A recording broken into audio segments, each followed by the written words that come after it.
Soyez tous bénis, bien-aimés dans le Seigneur. Nous sommes dans notre élan et j'encourage tout le monde à continuer ce moment de 34 jours qui a démarré du 30 juin et qui finira le 2 août 2020. Donc, bien-aimés, aujourd'hui, nous voulons aborder un point essentiel. Nous avons déjà parlé des prières matinales et pour moi, il est important d'aller dans une logique, de parler de ce que la Bible dit. Et nous allons nous tourner un peu vers les prières de nuit. L'importance des prières de nuit. Pourquoi c'est aussi essentiel de pouvoir prier les nuits? Qu'est-ce qui se passe la nuit alors? Quand tu sais qu'est-ce qui se passe la nuit ou ce qui se passe la nuit, alors tu peux prier, tu peux adopter l'attitude appropriée face à tous ces défis-là qui se passent la nuit. Allons directement dans le livre de Genèse, le chapitre 1, donc le premier chapitre du premier livre de la Bible, nous parle de la nuit et d'une manière très précise. Genèse chapitre 1, verset 3 à 5, que nous allons lire rapidement. Dieu dit que la lumière soit, et la lumière fut. Dieu vit que la lumière était bonne, et Dieu sépara la lumière d'avec les ténèbres. Dieu appela la lumière jour, et il appela les ténèbres nuit. Ainsi, il eut un soir, et il eut un matin, ce fut le premier jour. Donc déjà, la définition de la nuit est donnée. Il dit, quand il arrive, il dit que la lumière soit, et la lumière fut. Il a vu que la lumière était bonne. Il sépare la lumière d'avec les ténèbres. Il appelle donc lumière jour, et il appelle ténèbres nuit. Donc de façon pratique, la nuit, ce sont les ténèbres. De façon très simple. La nuit, ce sont les ténèbres. Donc tout ce qui vient dans ta vie, de façon lugubre, de façon sombre, de façon mélancolique, est appelé la nuit. Donc est appelé ténèbres. Donc automatiquement, tu dois comprendre qu'en tant qu'être normal, ce n'est pas bon d'accepter que ta vie connaisse des nuits ou demeure dans les nuits, c'est-à-dire connaisse des ténèbres ou demeure dans les ténèbres. Déjà, cela peut te révolter à la prière afin d'écarter toute dimension des ténèbres dans ta destinée sur le plan financier, matériel, émotionnel, à tous les niveaux, parce que ténèbres signifie nuit. Mais quand nous continuons, on va se rendre compte que dans ce même passage de Genèse, le chapitre 1, chaque fois qu'il finit de créer, la Bible dit ainsi, il eut un soir et il eut un matin. Selon la logique de Dieu, le matin ne vient pas avant le soir. Donc le jour ne vient pas avant la nuit. C'est la nuit qui annonce le jour. Donc ce que nous pouvons dire, pour ajouter à Genèse 1, c'est que la nuit est un temps aussi pour Dieu et pour nous tous de réflexion. La nuit est un temps de planification. C'est ce qui est décidé la nuit qui permet d'être vu le jour. C'est ce qui est résolu la nuit qui est vu dans le jour. C'est ce qui est décidé et traité la nuit qui est vu dans le jour. Vous savez, pendant que j'aborde ce thème-là, mon esprit est ouvert parce que Dieu m'a fait la grâce quand même d'avoir certaines expériences et beaucoup de personnes ont ces expériences-là. Regarde quelque chose. Le pain que tu manges le matin est un pain qui est préparé la nuit. C'est la nuit que le boulanger se met en action, qui met tout en ordre. Et donc, tôt le matin, toi, tu veux manger du pain chaud. Mais il ne peut pas avoir le pain chaud juste le matin. Il y a une préparation, il y a un travail la nuit. Donc, la nuit est un temps de planification. Afin que le matin, tu puisses obtenir quelque chose de façon pratique. La nuit est un temps d'organisation. Donc, ceux qui gouvernent le jour sont ceux qui ont travaillé la nuit. Ceux qui orientent le jour sont ceux qui ont travaillé la nuit. Je veux que tu comprennes pour ne pas que tes nuits soient stériles. Ça, c'est important. Dieu utilise donc ici la nuit en tant que temps de quoi? En tant que temps de planification, en tant que temps d'organisation, en tant que temps de création. On va continuer. La nuit est un temps de décision. Ok? Pour le jour. Nous sommes en Job, le chapitre 38, le verset 12. il est clair quand il dit, depuis que tu existes, c'est une question même qui est posée clairement, hein. Voilà, depuis que tu existes, as-tu commandé au matin? As-tu donné un ordre au matin? Mais pour donner un ordre au matin, il faut être avant le matin. Pour commander au matin, il faut être avant le matin. Donc la nuit nous permet de commander le matin. La nuit nous permet d'ordonner le matin. Donc ce que nous voulons voir le matin doit être ordonné la nuit. Et c'est en cela qu'on parle de porte du temps. Lisons Job 38, verset 12. Depuis que tu existes, as-tu commandé au matin? As-tu montré sa place à l'aurore pour qu'elle saisisse les extrémités de la terre et que les méchants en soient secoués? Pour que la terre se transforme comme l'argile qui reçoit une empreinte et qu'elle soit parée comme d'un vêtement, pour que les méchants soient privés de leur lumière et que les bras qui se lèvent soient brisés. Je vais m'arrêter là tranquillement. As-tu commandé au matin? Bien-aimé dans le Seigneur, au lieu de ronfler, quand Dieu te donne la force et que tu as cette connaissance-là, tu dois prendre des dispositions pour commander au matin, pour ordonner au matin, pour diriger ton matin, pour diriger ta journée. Mais cela se passe la nuit. Si tu n'as jamais commandé au matin, commander, c'est ordonner, c'est diriger, c'est imposer, c'est donner son ordre. Si tu n'as jamais fait ça, la question a été posée, tu peux te lever pour commander au matin, pour ordonner au matin. Mais cela se passe la nuit. Pour dire ce que tu veux pour le matin, cela se passe la nuit. Et c'est fondamental. La nuit aussi est une période de sortie des ténèbres. N'oublie pas qu'on avait dit qu'il appelait ténèbres nuit. Donc, c'est une période de sortie des forces des ténèbres. Et nous allons voir ça tranquillement on va dire, dans plusieurs passages. Dans le livre de Psaume, en son chapitre 3, le verset 5 à 6, et Psaume 59, verset 6 à 7. Une période de commander, mais une période aussi où les forces des ténèbres sortent. Dans le Psaume, le chapitre 3, verset 3 à 6, combien qui disent à mon sujet, plus de salut pour lui auprès de Dieu, mais toi, ô Dieu, Éternel, tu es mon bouclier, tu es ma gloire et tu relèves ma tête. De ma voix, je crie à l'Éternel. Il me répond de sa montagne sainte. Verset 6 maintenant. Je me couche et je m'endors.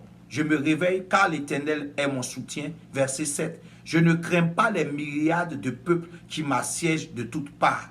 Je me couche et je m'endors, c'est le verset 6. Mais au verset 7, il dit, je ne crains pas les myriades de personnes qui m'assiègent de toutes parts. Ce qui signifie simplement que pendant que tu dors, il y a tellement de choses qui se passent. J'ai déjà touché ça dans les prières matinales. Pourquoi il faut dire merci au Seigneur. Maintenant, allons-y au psaume 59, le verset 6 à 7. Toi, Éternel, Dieu des armées, Dieu d'Israël, lève-toi pour châtier toutes les nations. N'aie pitié d'aucun de ces méchants infidèles. Verset 7. Ils reviennent chaque soir. Ils reviennent chaque soir. Ils hurlent comme des chiens. Ils font le tour de la ville. Voici de leur bouche, verset 8. Ils font jaillir le mal. Des glaives sont sur leurs lèvres. Car qu'est-ce qui entend? Bien-aimé, voici ce que la Bible dit.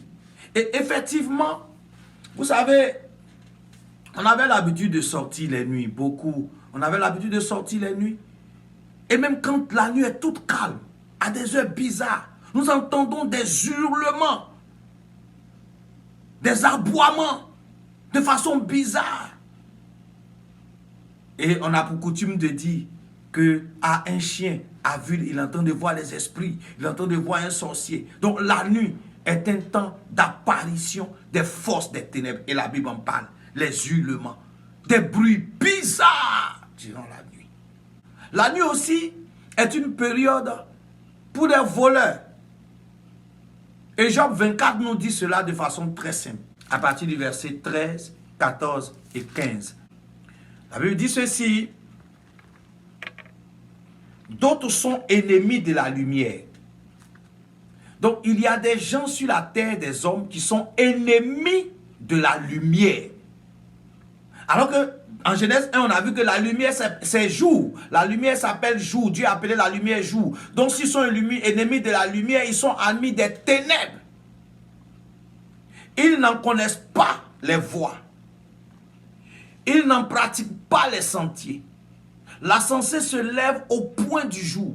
Il tue le pauvre et l'indigent. Il dérobe pendant la nuit.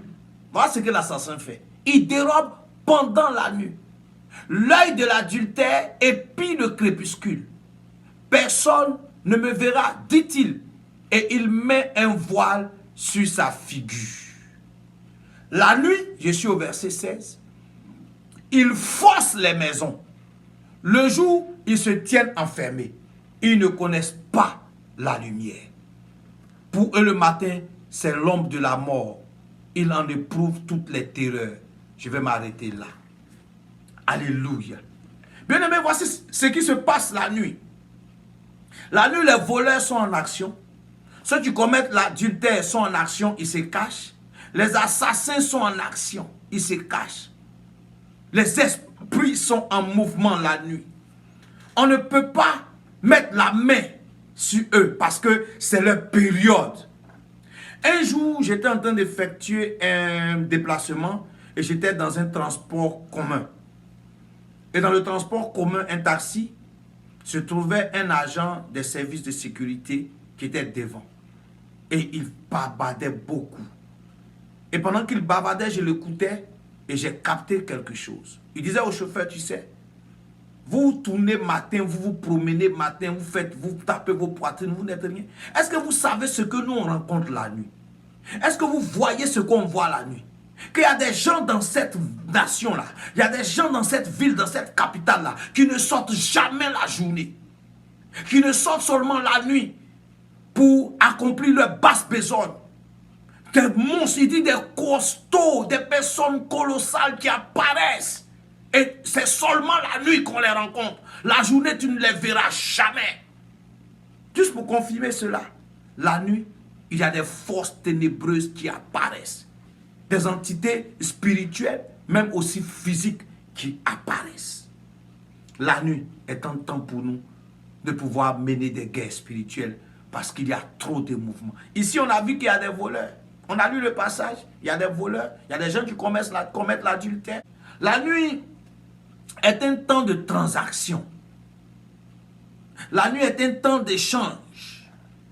Et nous avons cela dans le livre de 1 Roi, le chapitre 3, le verset 16. Dans le premier jugement du roi Salomon, 2 femmes qui accouchent, 2 femmes prostituées qui accouchent.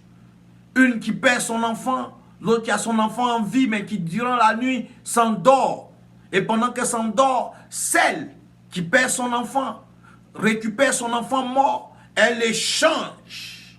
Elle dépose son enfant mort à la place de l'enfant vivant. Elle récupère l'enfant vivant. Et au matin, on se rend compte qu'il y a problème. La nuit est un temps de transaction. La nuit est un temps d'échange. Ou si tu dors, l'ennemi va échanger tes bénédictions. Ou tu dors, l'ennemi va faire une transaction rapide. Et tu vas te rendre compte que malgré ta bonne volonté, malgré ton engagement et tout ça, il y a quelque chose qui cloche. La nuit est un temps de transaction. La nuit aussi est un temps, on va dire, de séduction et de messe noire, de manipulation. En Genèse, le chapitre 29, à partir du verset 19 et suivant, on va se rendre compte que Jacob était allé chez Laban. Et donc Jacob voulait avoir une femme. Jacob va finir d'accomplir ses premières 7 années pour obtenir Rachel en tant qu'épouse. Et donc le père de Rachel, Laban, va faire un festin la nuit. La nuit. Il organise tout. Il met la boisson, il met la nourriture. C'est ce que j'appelle une messe noire. On te met dans une position où tu ne peux pas t'imaginer ce que les gens veulent te faire. Alors, dès qu'il finit de manger, il finit de boire, certainement qu'il s'était enivré. Parce que s'il était clean, il allait savoir si c'était Rachel ou si c'était Léa. Mais il s'était enivré, il avait mangé. Et quelqu'un qui est ivre, il y a un conducteur psychologique en même temps qui se déclenche, physiologique qui se déclenche. Alors il rentre dans la chambre, il trouve une femme qu'on couvre. Ok, il consomme. Quand il se réveille, il se rend compte que ce n'était pas Rachel, c'était Léa. Comme je l'ai dit un peu plus haut, c'est un temps de transaction. Mais c'est un temps d'échange démoniaque. C'est un temps de séduction satanique. C'est un temps où si tu n'es pas alerte, ce qui doit te revenir, tu vas perdre.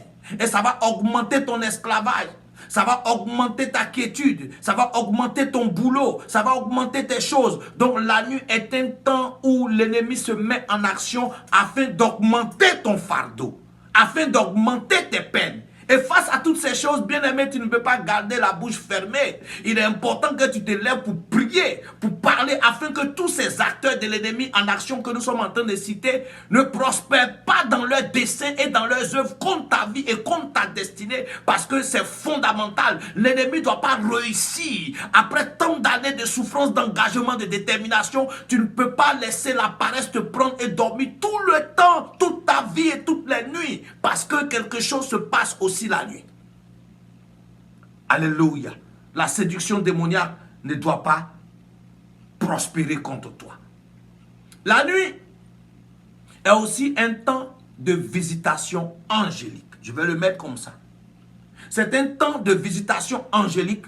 C'est un temps de sortie des anges, sortie des esprits. Je vais mettre ça comme ça. Et nous voyons ça clairement dans le livre de 2 Rois, le chapitre, on va dire, 19, verset 35. Mais nous avons aussi ce que nous avons lu en Genèse 32, parlant de la visitation de Jacob. Et dans cette période-là, pendant qu'il est resté seul, c'est durant cette nuit-là que l'ange est venu le visiter. Et quand l'ange est venu le visiter, ils se sont battus. Et quand ils se sont battus, l'ange lui a demandé, mais mon gars, laisse-moi partir. Parce que il ne faudrait pas que le jour me trouve. C'est la parole qui est dite. Il ne faudrait pas que le jour me trouve. Donc, ce qui signifie que moi, ma période d'action, moi, ce type d'ange-là, moi, ma période d'action, c'est cette nuit-là. C'est maintenant. Laisse-moi partir. On est en Genèse 32. Et donc, c'est un temps de sortie angélique, de visitation aussi des anges. Et donc, il faut savoir que c'est un bon moment pour nous aussi de recevoir la grâce de Dieu, de recevoir aussi la faveur de Dieu. Ok? Donc, moi qui veux recevoir la grâce et la faveur de Dieu, je n'ai pas passé mon temps, on va dire, à dormir, à ronfler. Il y a un mouvement qui se passe la nuit. Et je pense que, sérieusement, même après ce thème des prières de nuit, je vais aborder les songes. Oui, oui, je vais parler des songes. Donner un enseignement sur les songes, leur explication, leur implication. Je crois que cela aussi va nous aider. Parce qu'effectivement, la nuit aussi, c'est un temps de rêve, c'est un temps de songe, c'est un temps de vision nocturne. On va toucher ce point-là un peu plus tard. Mais déjà, je veux te permettre de comprendre que la nuit est un temps où les anges se mettent en action, où les anges, on va dire, apparaissent, où les anges visitent, car c'est essentiel.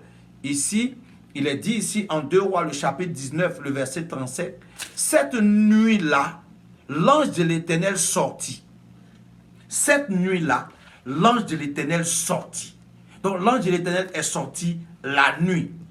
Là, soit pour mener les combats, ou soit pour bénir. Parce que ici, là, c'était pour mener un combat. Cette nuit-là, l'ange de l'Éternel sortit et frappa dans le camp des Assyriens 185 000 hommes. Et quand on se leva le matin, voici, c'était tous des corps morts. Donc la nuit aussi est un temps de jugement. Est un temps d'expression de jugement de l'Éternel. Et donc nous devons bien aimer savoir cela en tant qu'enfants de Dieu. C'est un temps où les forces des gens qui commettent l'adultère sortent. C'est un temps de souffrance aussi la nuit, parce que l'ennemi augmente les poids sur nous. La nuit est une période, on va dire, de vision. La nuit est une période de vision nocturne. On parle de songe, ok. Et j'ai dit que je vais prendre le temps d'en parler. Donc la nuit est une période de vision nocturne. 1 Roi chapitre 3, verset 20. Mais on a aussi Job 33, le verset 14, ce merveilleux verset-là. C'est un temps de songe, un temps de visitation, un temps, on va dire, de vision nocturne.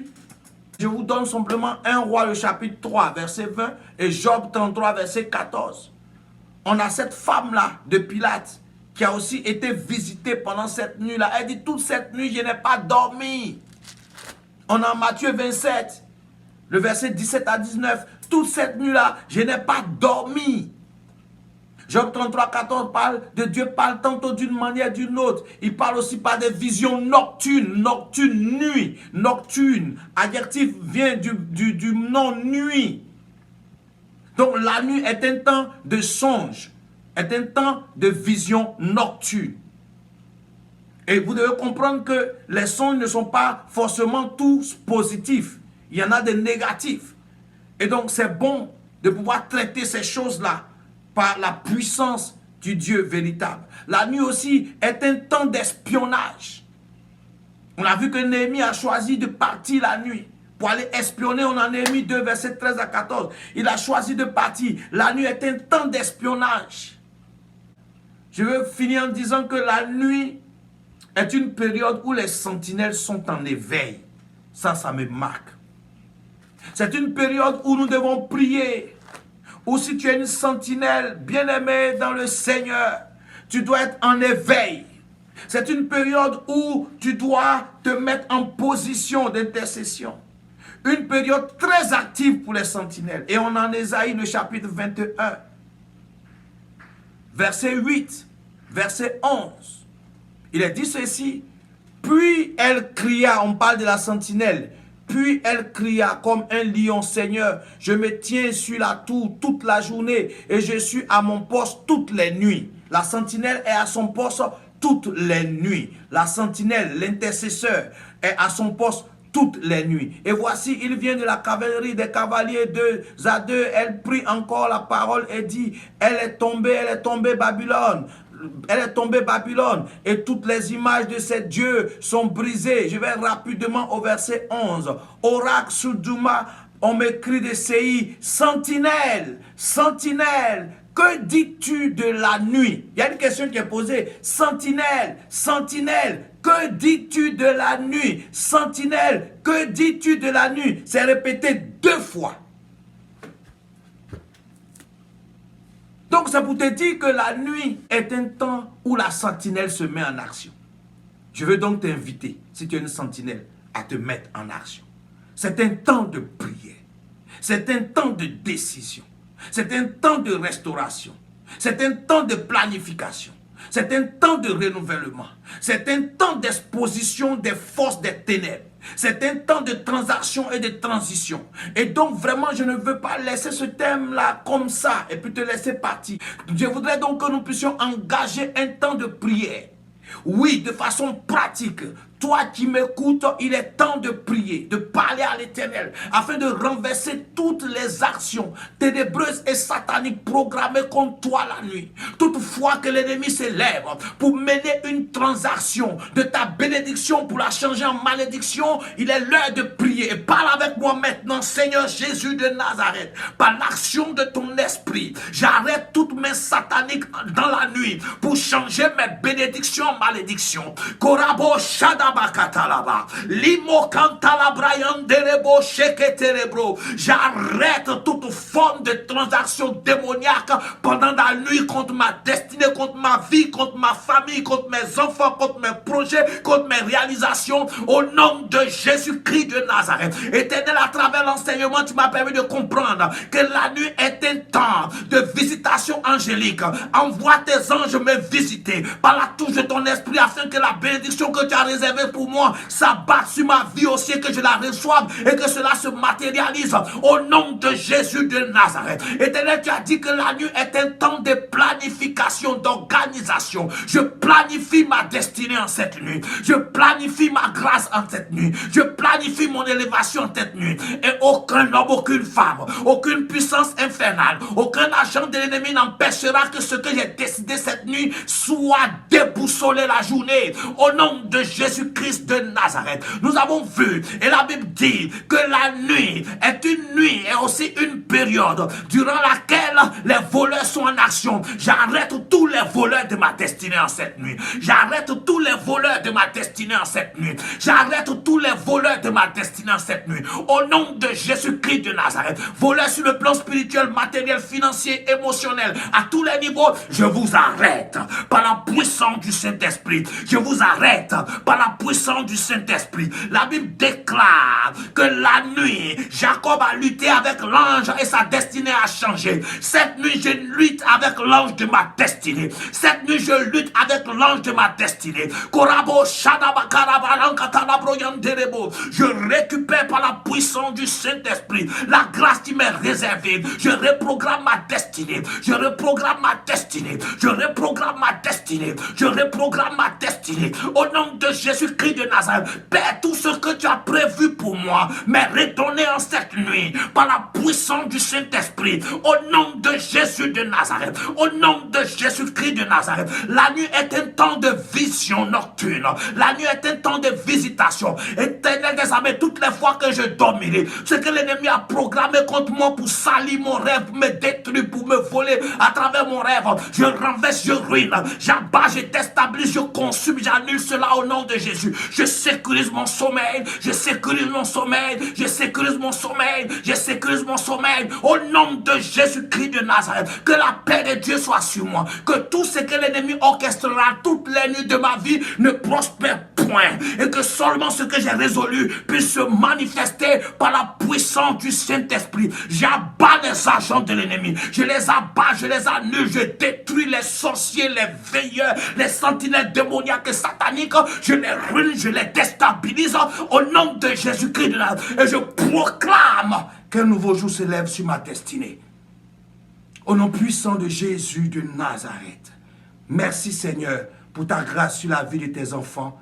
Merci pour ta faveur au nom de Jésus. Amen. Amen. Amen.